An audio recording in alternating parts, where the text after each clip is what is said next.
nagmumula sa Presidential Communications Operations Office. Kasama ang Philippine Information Agency, Philippines News Agency, Philippine Broadcasting Service, Radyo ng Bayan, IDC, at Telebisyon ng Bayan. Narito ang Radyo Vision.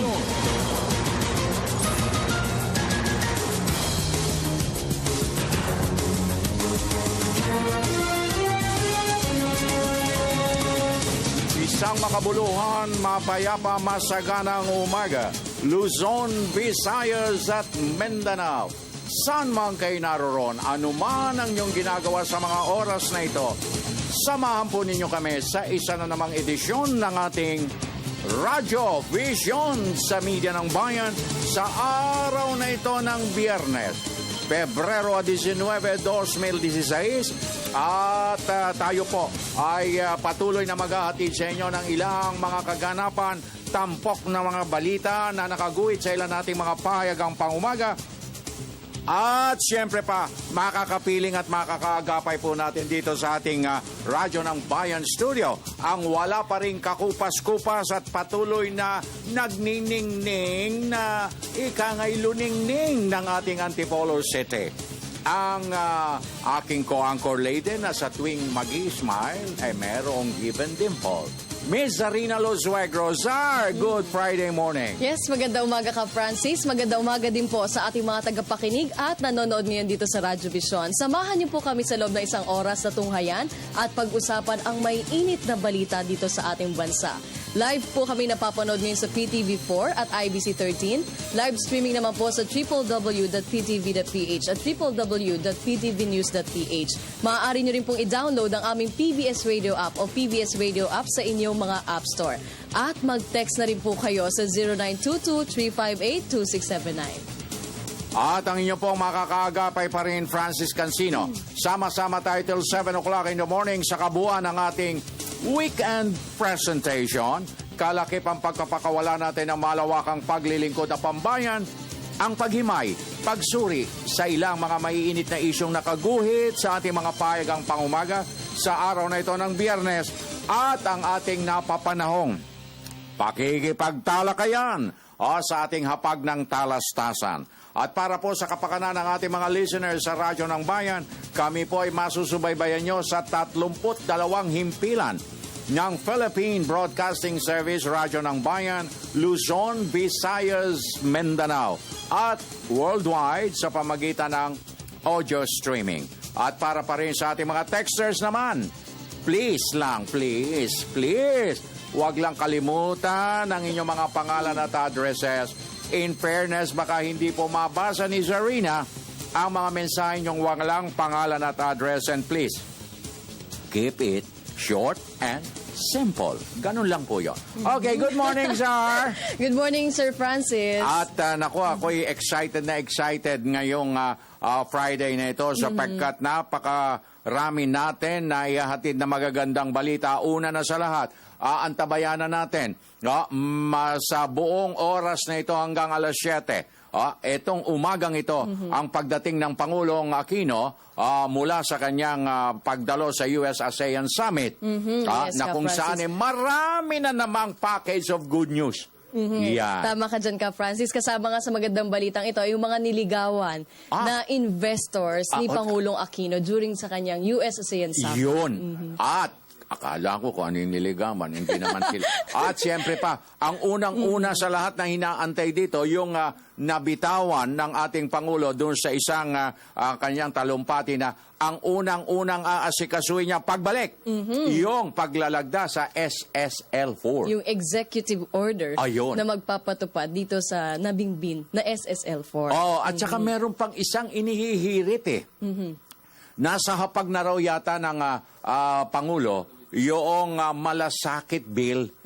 Kung nabasa mo, meron kasing hinihiling itong mga persons with disabilities na kung maaari ay malagdaan na yung malasakit bill na kung saan exempted na ang mga PWD sa VAT. Tama ka dyan, Ka Ayun. Francis. Alam mo, napakagandang balita nito. Yan, Kasi talagang nagpapakita na binibigyan ng atensyon Yan. at pagkalinga itong ating mga kababayan na PWDs. Yun, at sana nga, huwag kayong bibitiw, mga kaibigan, anytime from now until 7 o'clock sa kabuuan ng ating Friday edition, darating ang ating Pangulo at siyempre pa, meron tayong pakakawalang arrival statement ng ating Pangulo sa kanyang successful attendance ng US-ASEAN Summit. But before that, Zarina, ang ating words of wisdom for the day. Yes, Ka Francis, narito na ang ating words of wisdom ngayong Friday morning. For every sacrifice, there's a reward. Sa Tagalog po, ang bawat sakripisyo ay mayroong gantimpala.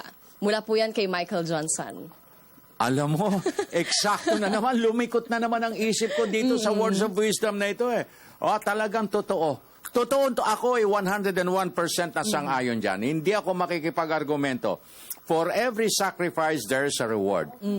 Kasi katulad rin sa pag-ibig. Talagang love month talaga kay Ka Francis sa February. Katulad sa pag-ibig, in love, one has to sacrifice when one wants to preserve things. Kinakailangan may kahalong sakripisyo ang pag-ibig eh. Para pag nakamtan mo, nako, napakalaking reward yan, hindi ba? Yes, Ganun yung Francis. nangyari sa'yo, di ba? Bakit sa akin? I'm sorry, mali pala Wala ako. pa akong ginagawa. I'm sorry, di ba? Hindi, mga Pero hugot hindi rin naman statement. okay. Tama lang yung hugot statement. Dahil may forever. Okay. Tuloy-tuloy na muna tayo. Ka Francis Samantala. naman, linawin natin, hindi lang sa pag-ibig, kahit naman sa buhay din. Kung magkasakripisyo ka Hindi para lang sa naman pamilya. yung personal na pag-ibig sa iba, kundi pag-ibig sa kapwa, pag-ibig sa pamilya. bayan, pag-ibig sa lahat. Hindi ba? Kinakailangan umuusbong yan eh. Pero may kalakip na sakripisyo. Sakripisyo talaga. Okay. So, tuloy-tuloy na muna tayo at sa unang sigwada ng ating Provincial Roundup.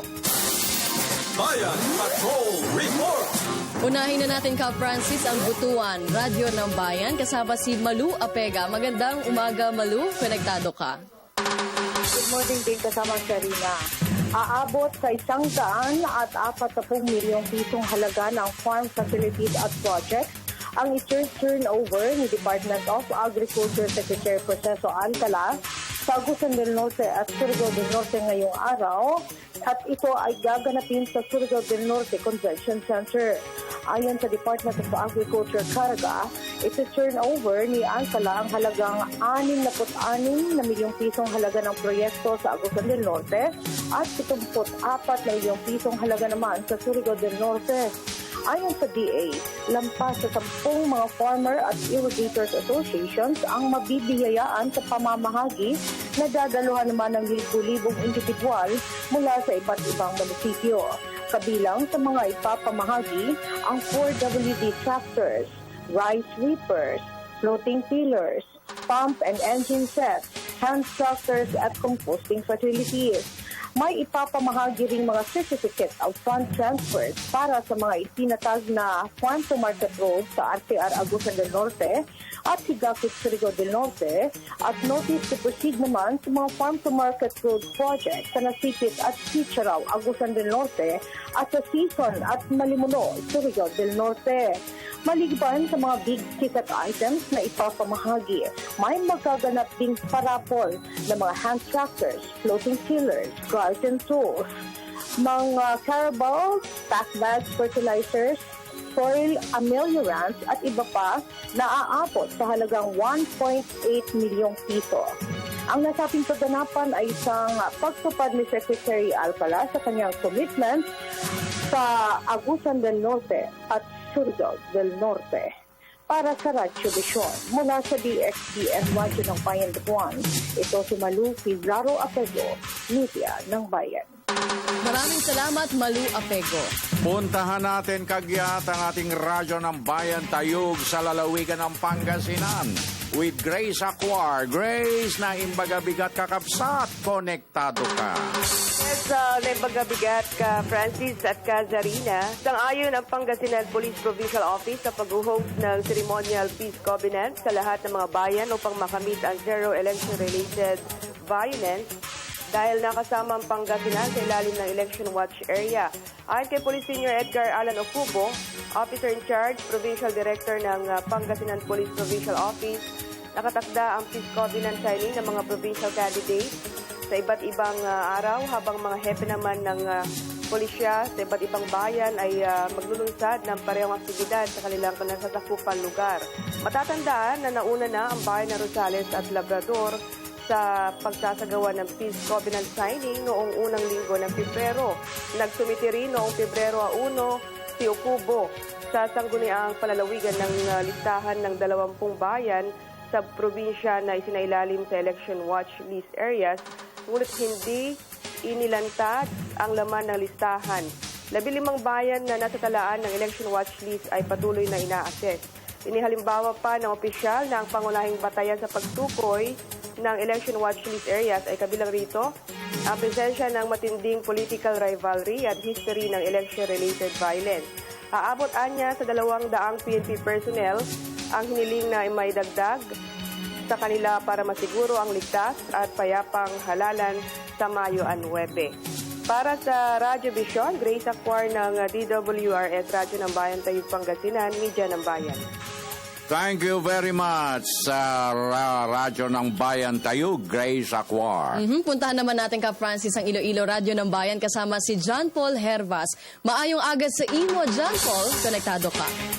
Mayong aga, muling nagtipo ng iba't ibang civil society organizations at ahensya ng gobyerno sa Visayas para magbahagi ng ideya at salubin para sa mas matatag na ekonomiya ng bansa.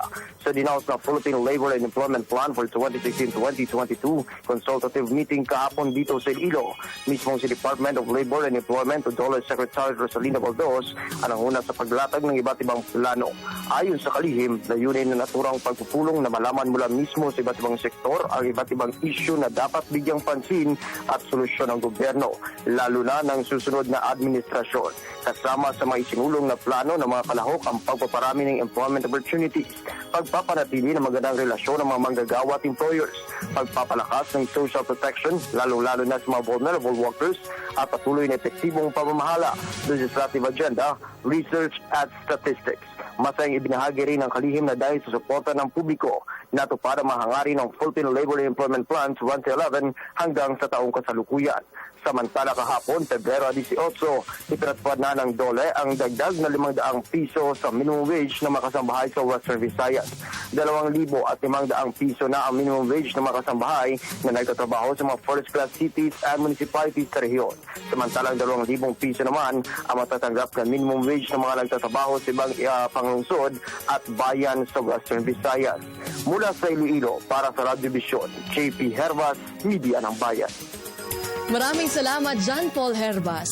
15 minutos, 25 segundos na makalipas ang alas 6. Zarina, ang unang aparador ng ating message center. Go. Good morning or naimbaga bigat mga idol. Gwapo ka ka Francis. Yes, and Ma'am Zarina. Thank you. Happy birthday po to Poron Espejo ng Quirino Province. Mula po kay retired BFP SFO2, Roger Flores ng Pidig, Ilocos Norte. Kastame tadeng. Gandang morning Kuya Francis, Ma'am Zarina. Igigreet ko lang sana aking kapatid ng happy birthday, si Kuya Elmer Kakar ng Toril, Davao City, from Emer Kakar ng Katiil, Davao Oriental. Happy birthday. At sir, greet mo lang ang aking magaling na ustads dyan sa legal butuan, si Ustads Abdul Radzak. EDSA greeting from Jenna ng Pagadian City. Good morning, Idol KFC, Miss Dimple Sarina. Oh, thank you. Sir Alan, tropang ganda, welcome home. President Noy, the best president we ever had. Liza Manuel ng tropang ganda ng San Mateo Rizal. Thank you, Liza. Ang problema ng karamihan ng tao naghahanap palagi ng reward pero hindi marunong magsakripisyo ka, Francis. Okay, thank you very, very much. At sa puntong ito, mga kaibigan, puntahan na natin ang ating People's Television Channel 4 para naman sa unang bulusok ng ating mga balita, ihahatid ng ating kabalikat. Mr. Aljo Bendijo. Mr. Aljo, good morning. Pero bago yan ka, Francis, narito muna ang ating mga headlines hatid ni Emil Carion.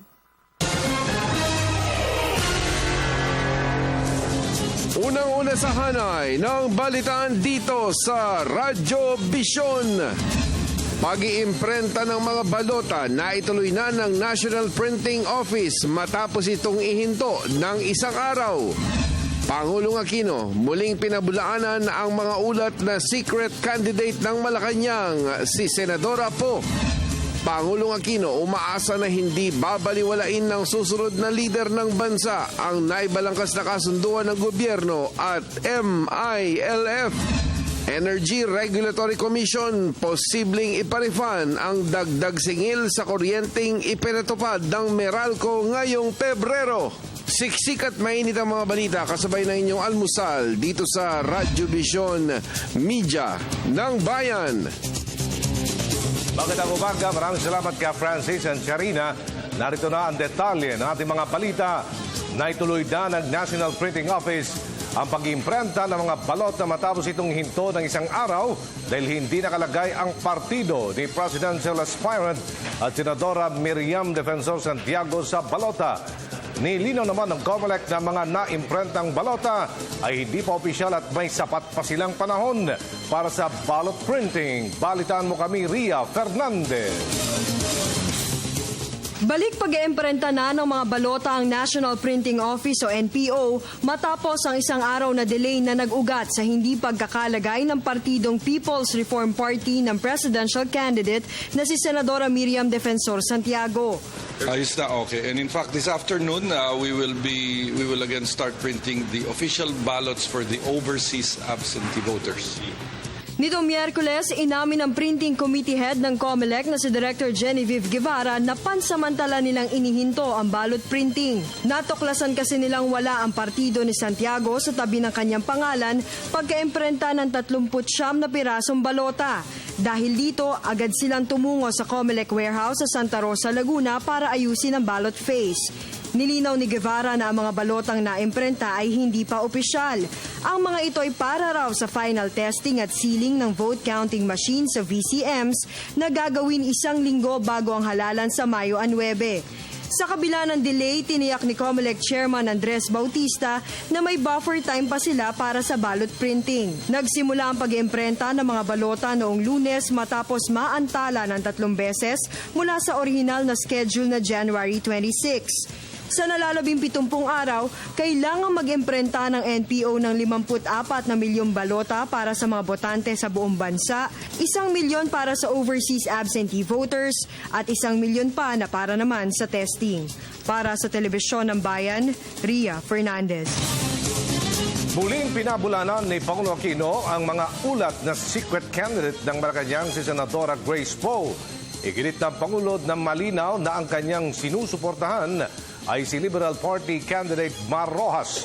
Hindi rin umano dapat lagyan ng mali siya ang kanilang pagkakaibigan ni Grace Poe.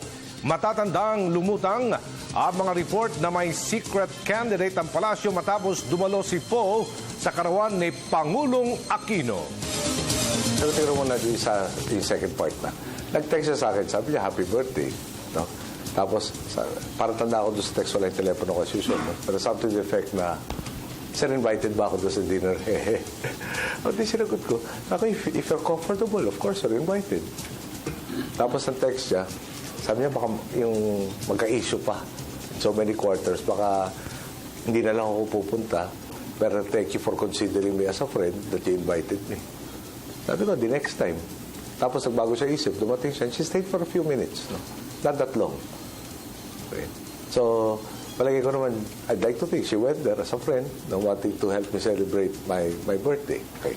Now, secret candidate, yung magtanong ko kasi, pati tayo na rin siguro, kailan ako, paano masasabi, hindi ko malaman kung paano sabihin in a nice way. Kailan ba ako hindi mapapagkatiwalaan sa binitaw ko salita? No, kailan ba ako may papakita na ang gagawin kabaliktaran? Yeah. So, upo na lang ako doon. Hindi na paninindigan ko. Kung naniniwala ako doon sa tao, bakit pa ako magsisecret-secret? Nagsagawa ng dialogo ang tambalang Duterte Cayetano sa mga street vendor at jeepney driver sa UP Diliman. Dito nangako ang dalawa na sa oras na sila ang bahalal sa pwesto ay magkakaroon ng karampatang pagtrato sa pamahalaan. Balitaan mo kami, Waywaya Makalma. Duterte! Sa ikalawang linggong pangangampanya ng Duterte-Cayetano tandem ay nagtungo naman sila sa UP Diliman, Quezon City. Nagsagawa sila ng dialogo sa mga street vendors at mga jeepney drivers sa lugar. Gaya ng mga reklamo ng ilan nating kababayan ay hirap sila makautang para sana sa pampuhunan nila sa kanilang business, lalo na sa sistema ng 5-6 na kanila lamang nasasandalan. Para kay Duterte, dapat nang mahinto ang ganitong sistema. Sagot naman ni Cayetano sa kanila ay magkaroon ng bangko para sa mga mahirap na madaling makautang. Bukod pa ito sa mga reklamo nilang mataas na krimen na nangyayari sa kanilang lugar at ang pag-asang makapasok sa naturang universidad ang kanilang mga anak at apo. Nangako naman ang dalawa na aayusin nila ang mga problemang ito oras na sila ay mahalal bilang presidente at vice-presidente ng bansa. Well, lahat ng punta namin ni Mayor, 5-6 ang sinasabing problema at saka yung puhunan. No? Sa Thailand, meron silang SME bank, both acting like commercial banks, lalo land bank. No? Ang DBP naman, nakita nyo, na-intriga dun sa mga behest loans. No? That's why I'm asking COA for a full audit of Land Bank and DBP bago to mag-merge. And then gusto ko sa pag-merge yan, ang gusto ni Mayor Duterte at sarili ko, maging malinaw paano sila tutulong sa agrarian communities at saka sa small businesses. Kasi meron na tayong bangko. Ang problema, they're acting like commercial banks. No? Then lastly, like dito sa UP, hindi mo naman talaga pwedeng lahat papasukin ng UP. Hindi naman kaya talaga na lahat makapag-college. Pero sobra naman siguro yung 50% hindi nakatapos ng high school or drop out na by high school and 20% lang nakakapasok sa college and 18% lang gumagraduate ng college. Samantala, sinagot naman ng dalawang kandidato ang ilang mahalagang issue, gaya ng pag-aproba ng same-sex marriage na ayon kay Duterte. Hindi niya ito prioridad, pero maaari naman niyang ikonsidera ito. Ngunit, tumanggi naman na siyang magbigay pa ng komento ukol sa naging pahayag ni Manny Pacquiao ukol sa issue. Pananaw naman niya sa BBL o Bangsamoro Basic Law ay kanya itong sinusuportahan, ngunit anya mas sinusulong niya ang federalism sa bansa. Sa issue naman ng West Philippine Sea ay dapat noon pa ito naayos at noon pa tumulong ang Amerika sa ating bansa kung sila ay sincero sa mga ginagawa ng China sa West Philippine Sea. We should be go to war. What can we gain about? O ngayon, ang United States, let them answer. Para sa telebisyon ng Bayan, ako si Waywaya Makalma.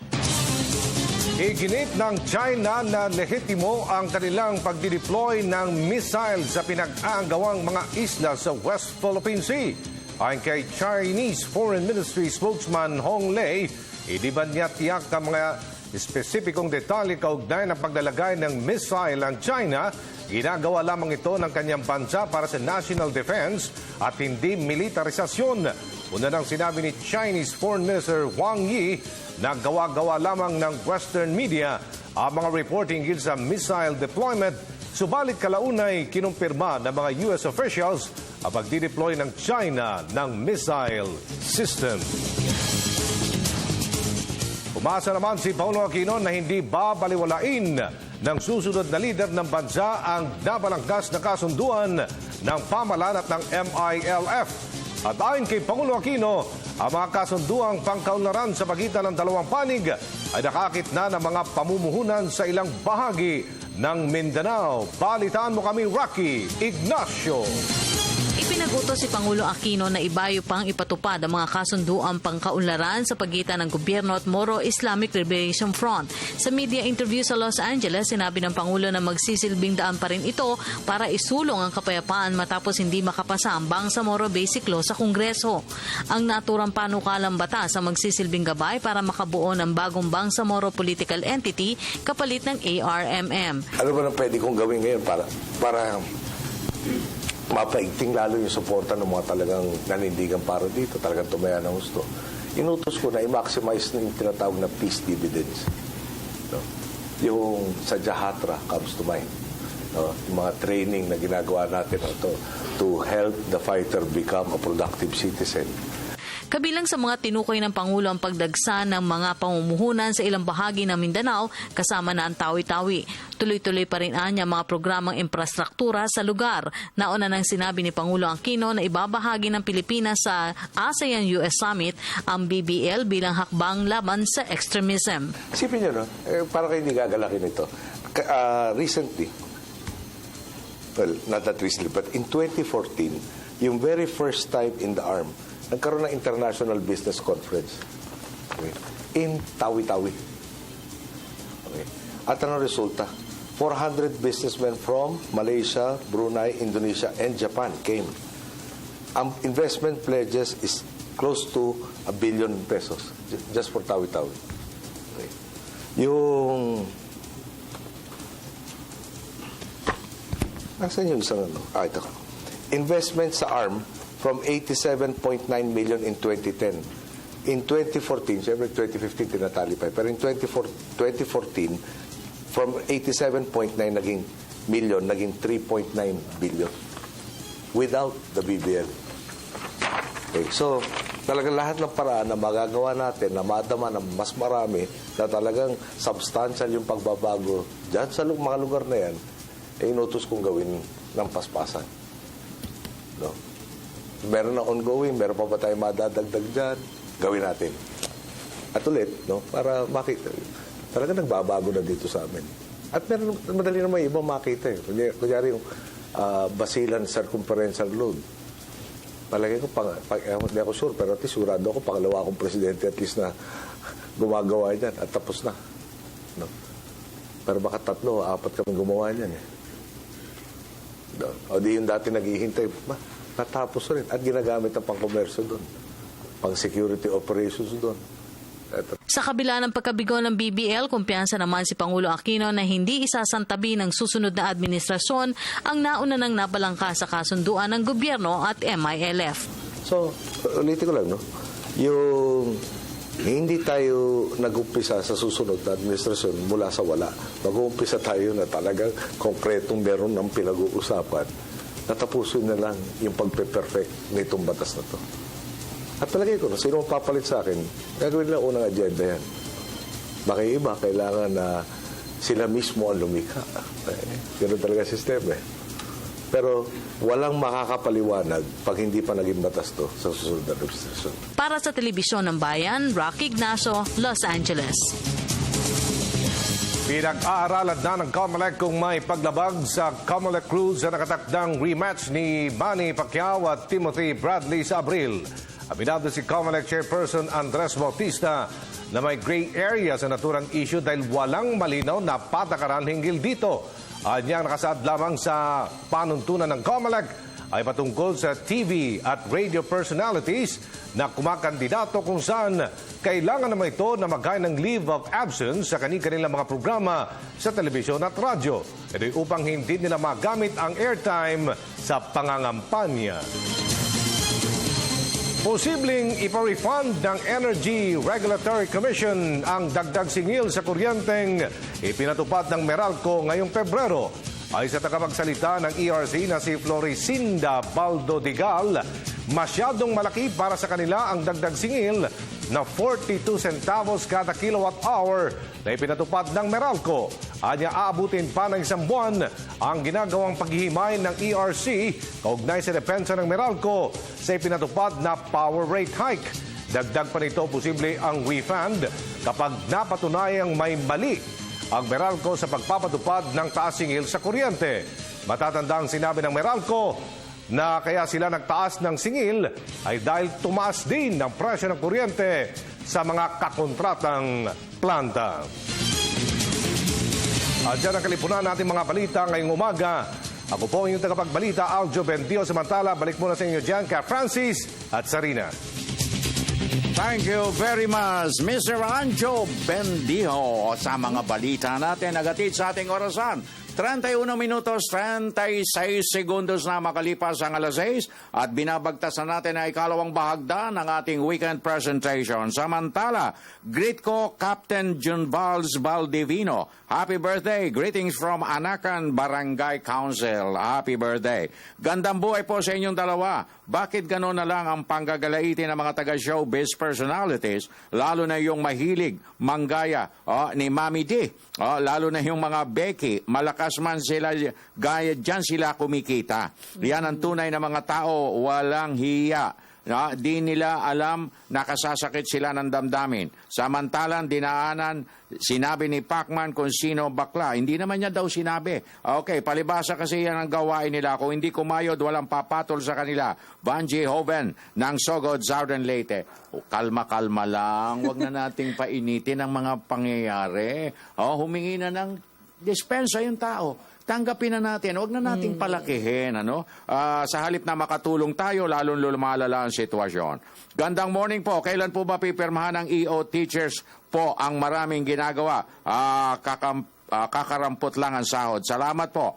Hani Edon ng Butuan, Indanan, Sulu. Malapit na po ang tabayanan natin. Baka maya-maya po ilalapag na aeroplano ng ating Pangulo from California at meron siyang arrival statement na ikagagalak ng bawat Pilipino. Zar. Yes, good morning po. Pabati ng happy birthday kay Jerry Rafal galing kay Lourdes at Jelly Rafal ng Talisay Bundok, Southern Leyte. Thanks po. At good morning po sa inyong dalawa. Napakaganda ng tinig nyo sa pagbabalita. Salamat. Yes, umaga-umaga ako ay isang avid listener ng Radyo Vision. Sana'y pagpalain kayo ng poong may kapal from Mr. Abdul Mubarak Raja ng Butuan, Indanan, Sulu. Ayan. Thank you po. Okay, narito na. Zarina, ang ating special guest for today at ang ating tatalakayin ngayon ay napapanahon. Yes, Ipakilala mo tama na. ka dyan ka, Francis. Makakasama natin ngayong umaga si Commissioner Cesar Sarino at mula po siya sa EDSA People Power Commission. Ayun, magandang umaga po, Sir Sarino. Magandang umaga, Sarina, Francis, at sa mga nakikinig, magandang umaga sa inyong lahat. At taos puso kami nagpapasalamat, Commissioner Sarino, at napasyalan niyo ang Radyo Vision sapagkat magiging behikulo kami para mailatag ninyo ang kahalagahan ng gugunitain natin na naman this coming February 25, ang EDSA People Power Bloodless Revolution. At isa ko sa naging buhay na saksi, si Sarina po, hindi pa masyado noon. Okay. Now, kamusta po ang init at alab pa rin ng mga naging buhay na saksi noon na gaganap na naman ngayon sa ikalawa o ikalang pagkakataon na? 30 taon 30 years. 30 years ago. Okay, so gaano pa kainit ito sa damdamin ng bawat Pilipino? Francis, yung mga saksi na katulad natin matatanda na, yes, sir. Mainit pa rin ang experience nung nangyari 30 years ago. Yung aming meetings sa Bantayog ng mga, mga nawala. Ang ibang mga saksi ay hindi makapunta sa Camp Aguinaldo hanggang ngayon. Okay. Yes, they still feel yung takot at pangamba. Baka may mangyari sa kanila. They cannot go to Camp Aguinaldo up to now. Wow. Yeah. Parang nag-iwan sa kanila ng isang matinding takot na pangamba na parang masamang bangungot ang mangyayari sa kanila every time na makikita nila ang kampo. Lalo na yung may nawala at namatayan. That was, emotionally, unnerving. Yeah. Pero yung, on the other hand, yung mga kabataan, katulad ni Sarina, kailangan maalala nila at magunita at maging saksi rin sana na para ipagpatuloy ang nangyari noong 30 years ago. Kaya na nga ang tema ng ating celebration sa taong ito ay kalayaan, ipinaglaban mo, itutuloy ko. Wow! Okay. So, sila Sarina na magtutuloy niyan. Yes. Pero, Commissioner, gano'n na ba kataas yung antas ng kaalaman ng mga kabataan ngayon pagdating dito sa bahagi ng ating kasaysayan? Palagay ko, Sarina, masasabi natin na marami sa kabataan ang hindi alam kung ano ang talagang kahalagahan ng EDSA People Power Revolution. Hindi nila alam ang nangyari ng martial law. Hindi nila alam, ang mga napagdaan ng kahirapan. Yes. At sa kanila, para bang nangyari ito, o walang epekto sa kanila. But I think they have to realize na ang kalayaan na kanilang nararamdaman ngayon ay dahil sa EDSA Revolution. Without that, palagay ko tayo ay may gapos pa hanggang ngayon. Nakatanikala pa tayo. Pero Commissioner Zarino, ano po ang mga pagsisikap ng ating EDSA People Power Commission para talagang maipalaganap ito, no? Sa ang makikinabang kasi ang younger generations of today, para talagang wag nilang makalimutan at pirming nakaukit sa kanilang kaisipan at the back of their mind na nangyari itong bloodless revolution na ito para sa kapakanan ng susunod pang mga saling lahi. Francis, yan ang aming mensahe sa ating pagdiriwang. Na ang kalayaan na kanilang nararamdaman ngayon ay nanggaling sa EDSA People Power Revolution. Yun ang dapat. They have to know that. Kung hindi nangyari yung palagay ko, tayo ay hindi pa malaya hanggang ngayon. Pero sana, Commissioner, wag lang sa panahon ng pagdiriwang natin binibigyan ng kahalagahan ito. Dapat all year round ay nakaukit na sa atin. Kaya nga ang DepEd ay nagsimula na ng programa na magkaroon ng libro tungkol sa EDSA. This takes time, but it's already part of the process na naumpisahan na. Lalo-lalo na yung mga grade 7, grade 8, grade 9, tsaka high school. Going back dun sa magiging programa po natin sa February 25, gano'ng katagal yung naging preparasyon at yung pagkakaiba? Kasi as we've heard, talagang pinaghandaan ni Pangulong Aquino. Especially itong 30-year celebration na ito. Yeah. Ang ating pagdiriwang ay nag-umpisa noong February 15 pa. Alright. Hanggang February 26. Okay. Ito kasi ang ating tukoy ay mga kabataan. Marami kami mga forum na ginagawa sa mga paaralan. Meron kami yung Tala Kalayaan. Ito ay pagsasama ng mga kabataan sa mga saksi ng EDSA. So, isa sila mesa, mga 10 sila, 6 yung estudyante, 4 yung mga saksi. Okay. So, they talk to them, talagang asinsinan. Tsaka first-hand experience. Then they go from table to table. At nakita namin nung umpisa sa San Beda College, yung mga kabataan na appreciate yung pag-uusap sa mga saksi. At nag-iiyakan. Madadama natin yung enthusiasm nila, no? Na ganito pala nangyari. Di ba? So, meron kaming 4 na talakalayaan sa iba't ibang paaralan sa Metro Manila. Okay. Ang kaulilihan na gagawin sa Club Pilipino para symbolic. Diyan sa Green Hills. Okay. Tapos meron kaming schoolmates, yung mga TV forum, mga 700 students na nagagawin sa UP naman. Again, dialogues. Again, transferring the lessons of EDSA sa mga kabataan ngayon. Yun ang ating bibigyan ng diin. Yes. Paglilipat ng responsibilidad sa EDSA sa mga kabataan ngayon. So that is the thrust of this year's celebration. Tapos nga meron tayong wreath laying sa Lunes. Ito ay ginagawa natin upang malaman ng Pilipino na ang kalayaan na ay ating pinaglaban ng panahon ng Espanyol. Hindi lang ngayon. At ating dapat hindi makalimutan ang mga namatay na sa pakikiplam sa Espanyol, Amerikano, Hapon, ngayon may China pa, di ba? So on Monday, President Ramos will be our guest for the wreath laying to represent the veterans of the Philippines. Tapos yung salubungan na sa Huwebes, again, this is the reenactment of what really happened during EDSA. Nagkakalang malaman ng mga tao na yung araw na yon ay napakita ng Pilipino ang talagang pagkatao ng Pilipino. Di ba? Francis, tatandaan mo. Right. Panahon noon, nagbibigay ka ng tinapay, silya, payong, tubig. Bigay lang. Di ba? At nagsalubong yung civilian at military, nagbigay ng rosaryo, roses, pati si Virgin Mary. May bandera ng Pilipinas. Talagang wala nang away. Sabi mo kanina, Francis, sama-sama na lang, di ba? Pero makikita pa ba natin dito sa reenactment at sa mismong araw ng selebrasyon, yung mga naging key players nung mga panahon na yon na Commissioner? We invited all of them, Francis. Ayan, okay. Ang siguradong pupunta ay si Pangulong Ramos. Ay siya ay tatalon muli sa stage ng monument. Yung kanyang favorite jump doon. Sa entablado. Okay. Saka meron kaming usual civilian will come from Camp Crame Aguinaldo side. Ang military will come from that side. Ang civilian sa Corinthian. Magkasalubong. May tangke rin. The original tank will be there. Ando din yung mga madre.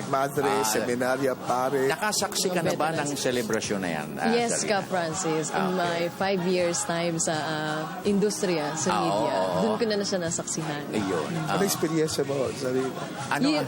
Covering yung event talaga. Yung balahibo mo tataas. Parang naandun ka mismo sa kung ano yung nangyari no eksaktong araw na yun. Kaya sana... Francis, anong pakiramdam mo sa EDSA ngayon? Sa ngayon, ang una, masaya ako sapagkat yung nagbibigay balik tanaw at gunita sa akin na nakawala na tayo sa tanikala ng ikangay alipin sa ilalim ng isang diktatoryang bansa o pamumuno. Nakawala na tayo. Ngunit ang malungkot dito, parang nabibigyan lang ng diin at alab kapag ipinagdiriwang na natin. After the pagdiriwang, parang wala na. Parang tinakpan mo na naman yung libro ng kasaysayan. Sana ang hinahangad ko rito, Commissioner, pirming na pag-uusapan, pirming nagiging bahagi ng talakayan sa mga, lalo na sa mga bagong henerasyon sa ngayon. Tama ka, Francis. Palagay ko, panahon na upang paalala muli, no? Ng Pilipino ang talagang EDSA. No, sa ating istorya, Francis, Sarina, ating pagdiriwang ang kamatayan, pakatalo. I think this is the first time we're celebrating a victorious event. Kasi nanalo tayo nangyari ito at ginawang modelo ng buong mundo. Ang daming gumaya dyan. Kaya nga sikat na sikat, di ba, Commissioner? Bloodless Revolution. First time. First time yan. And this is, I think, the shiniest moment of Philippine history. And you cannot deny that. So we have to celebrate it. Pero yung mga kabataan ngayon, nakikita mo na sa politika, mukhang hindi na masyadong, naalala nila. Ayun na nga kaya nga sabi ko sa inyo, masaya ako, pero malungkot ako sa kabilang panig dahil 30 taon na ngayon ng pagdiriwang at paggunita, para bang yung alab, lumalamig, aalab, lumalamig, parang ganon. Kaya ako nalulungkot dyan, Commissioner. Ito Ka Francis, may katanungan lang mula sa ating texter. Hindi na po ba daw tuloy yung isasarang kalsada mula po kay Raymond ng Quiapo, Manila? Yung pong ating... museum. Ang highlight po ng ating celebration ay yung experiential museum. Yes. Which really, it's 600 feet long. And it's not a museum na you just look and see. You interact because yung mga actors no? Yan po ay dapat nilagay sa White Plains. Sana. Kasi nato ng mga tao kahabaan. Pero po sa reklamo na aming narinig na magkakaroon ng masyadong traffic, ito po ay amin ang nilipat sa loob ng Camp Aguinaldo sa parade grounds para wala pong traffic during that time. So wala na pong traffic sa EDSA except on the 25th. Sarada pong EDSA from 12 midnight up to 11 o'clock in the morning only. And di ba holiday naman yun? Holiday, walang pasok. Wala namang pasok yun So hindi ba natin mapagbigyan yung museum na yan just for one day? Francis, hindi na siguro pa kasi na-desisyon na ng Pangulo na huwag yung bigyan ng konting problema ang mga publiko. Kami na mag-sakripisyo, lilipat kami sa isang lugar na hindi makakaabala sa marami. So ano pong eksaktong venue doon sa loob ng kampo para sa kabatiran ng ating mga kababayan? At saka paano? Paano masasaksihan nila? Wala niyo po itong ating experiential museum ay isang live museum. Hindi ito yung dumadaan ka na wala ka nakikita. Ito po ay may mga actors, may mga bata na there are 9 halls. 9 halls, each hall depicting what happened during the EDSA days. Okay. The dictatorial days. So you go from one hall to the other. Nandun yung unang hall ay isang malaking hall na ito na may mga kama May nakahiga, may bakante. Baka tumingin ka sa bakanting kama, may salamin dyan, makikita mo sa sarili mo. Ibig sabihin nun, yung nangyari noon, ay pwedeng mangyari din sa'yo. Kaya nakikita mo sa sarili mo sa isang kama na bakante. Wow, ibang klase rin ha, ang message ha. Okay. Yeah. Tapos you go to the second hall, nakikita mo na yung mga dating, the legacy of the Marcos days na parties, na mga artista na parating dito, may sayawan sa Malacanang. Wow. Pero on the other hand, may mga poverty that you see everywhere. So 9 holes yun, and the tour will take you 45 minutes to complete. Hanggang kailan po yan? It start on the 24, 25, 26. Okay. Then we go to another place for the permanent location. Okay, meron tayong text dito mula kay Raymond Doblegaspi. Sir, in your own opinion, is the Filipino still worth dying for? Ito po ang tema ng ating selebrasyon. Ang itinato sa kabataan, tayo ba ay pwedeng maglagay ng ating buhay para sa kalayaan? I think so. Ating mga Pinoy talaga nakikita na magaling. We're good. No? Tsaka tayo mapagbigay, masaya, di ba? Matuwain. And I think we're very understanding. In fact, kung ikaw ay pupunta sa ibang bansa, patanda ka na, alam mo na kung tatanda ka, dapat dito ka manira sa Pilipinas, hindi sa ibang bansa. The family setting is still here. There's no place like home. Like home. Yeah. Okay, Zarina? Sir, meron lang po nagpaparegard sa inyo kay Sir Cesar Sarino, my former boss sa GSIS, si Nestor Tayag po ng Pasig. Ay, tinawag ko ni Francis si Nestor. Si Nestor ay kasama ko for 6 years. Yes. During his incumbency as General Manager of the Government Service Insurance System. Yung Hello, panahon Sir Nestor. yung mga nanonood ng mga pensionados natin, no? Narito po ang inyong minahal na dating General Manager ng GSIS, Mr. Cesar Sarino, narito, kapiling po namin sa Radyo Vision. Marami po ang nanonood sa atin nationwide ng mga pensionados ng GSIS. Si Sir may dadagdag po ata. Tungkol sa GSIS, sana yung mga aking napagsilbihan noon ay natutuwa na ang kanilang pensyon ay tumaas na 90% na kanilang sweldo. 90% ng sweldo nila ang kanilang monthly pension. And I'm very proud of that because it's one of my legacies. Nestor, kamusta ka? Yeah. Alam mo, kung 90%, if you are receiving 100 pesos, 90 pesos, yes, ang pension mo. Hindi ka ba matatalo sa kaligayahan niya? Okay, before totally winding, ang inyo pong mensahe, Commissioner Sarina. Meron ako isang note dito, Francis Sarina, na yung ating museo ay libre. Alright, ayun. It's free, but you can go there anytime. Kung gusto nyo na hindi kayo pipila, tumawag kayo para bigyan kayo ng ticket beforehand. Ayun. Para hindi kayo pipila. Pagdating nyo ron, nakahanda na kayo ng mga ang oras nyo. Okay. So, kunin na po namin yung numero na maaaring tawagan natin yung hotline na lang, iwanan nyo sa amin, Commissioner. Okay. At mga kaibigan, si Commissioner Cesar Sarino ng ating EDSA People Power Commission. Maraming salamat po for your time at hinahangat po namin ang makulay at matagumpay na pagdiriwang muli natin ng ika-30 taong anniversary. Francis, nice to see you again. Sarina, very glad to meet you. Yes. Same to you, Thank you very much. Okay, tuloy-tuloy na tayo at siguro, Sarina, alamin natin ang magiging weather outlook natin for today. Puntahan natin live sa Pag-asa DOST ang ating kasamahan na si Jessie Basco. Magandang umaga, Jessie. Konektado ka. Yes, good morning rin sa inyo, Zarina and Ka Francis. At good morning po sa ating mga listeners and viewers. Narito na po ang latest sa lagayan ng panahon. bahagyang bumaba po ang lugar na naapektuhan itong tail end of a cold front. Sa ngayon, ito na po ay nakakapekto dito sa may eastern Visayas. Samantala, itong amihan ay mas lumakas pa dahil naapektuhan na to ang buong Luzon area. So, asahan po natin ang light to moderate rain showers lalo na dito po sa may eastern Visayas, kasama na rin itong bahagi po ng central Visayas. Samantala, para naman po dito sa may area ng Cagayan Valley, mararanasan po dyan ang mahihinang pag-ulan, ganun din sa probinsya po yan ng Aurora.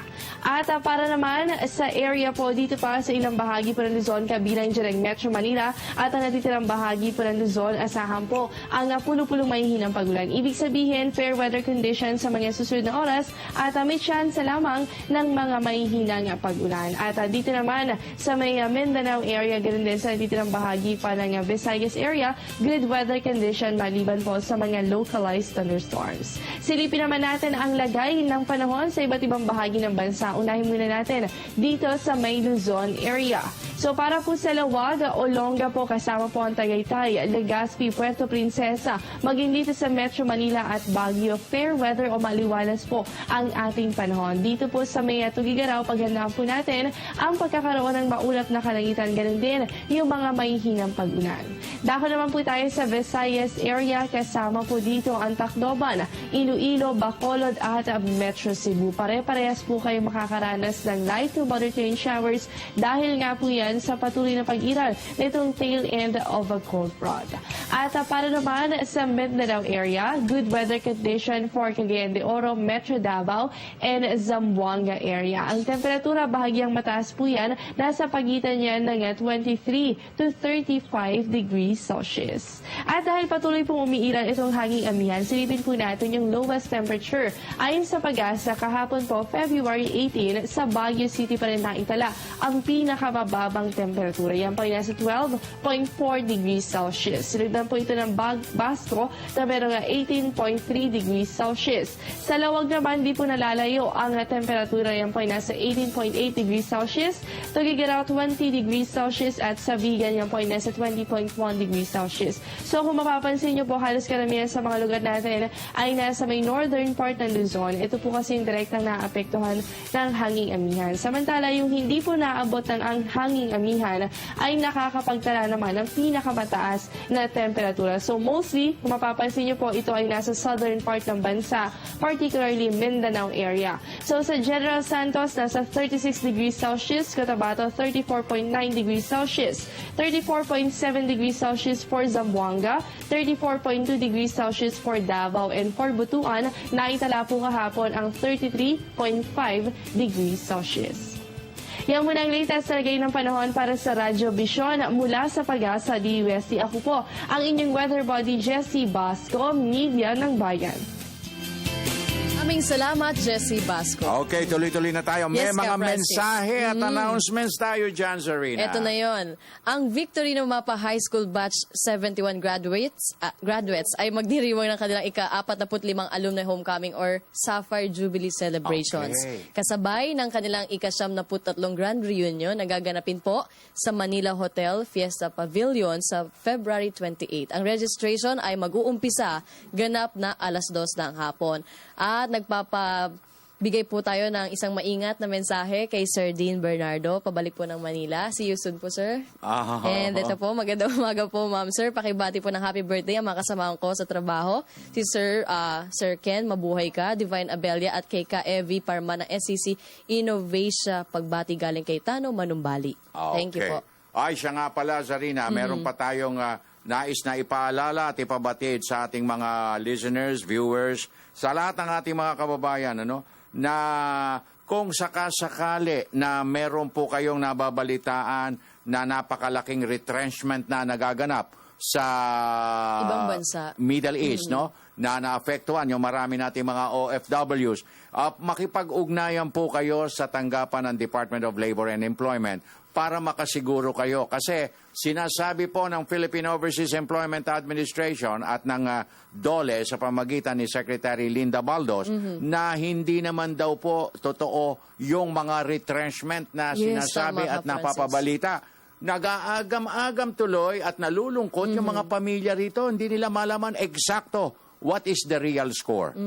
Tama ka dyan, So, Francis. makipag-ugnayan kayo sa rightful agency. Kasi meron lang mga batas na ipinapatupad itong mga bansa sa Middle East na dapat natin igalang. Pero hindi ibig sabihin, nagtanggal sila or mass layoff agad yung nakikita natin sa mga balita. Pero sana mas maganda nga ka, Francis, tama ka na, siguraduhin muna nila. May hotline po ang DOLE, 24/7 po yun. Ayun. At saka ang maganda rito, yung ang pamahalaan naman, 10 ng ating mga government agencies and instrumentalities, may mga naka-prepositions ng mga mitigating actions, interventions na gagawin if ever na talagang meron nang naganap. At kung halimbawa, babalik, magkakaroon ng repatriation, dahil malawakan, meron naman tayong nakahanda na dyan. Handang-handa na, wala pong aalalahanin. At pagdating naman dito, meron na rin tayong mga programang inihanda ng ating mga labor departments para sa mga maaapektuhan ng sinasabing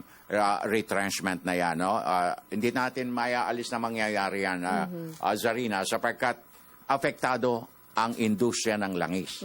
Iyan ang pinakaginto nilang pinagkakakitaan. Napakahalaga sa kanila. Aanin mo 1 milyong manggagawa kung 2 litrong langis lang ang kailangang i-produce o kung paano, hindi ba? Siyempre, kinakailangan ina-adjust nila yan. Kaya, at meron namang pagkakataon sa ibang trabaho doon. Meron Sa pagkakataon. ibang bansa din, naglagay po or within the naglahad. Middle East region, meron pa rin naman. Okay, huwag tayong masyadong malungkot. Let's pray until something happens. Push. Tama. Sakripisyo nga, sabi sa Push. ating ano. Okay. And with that, Ayun, nagpapasalamat po kami sa lahat ng mga nakinig at nanood ngayong araw dito sa Radyo Vision.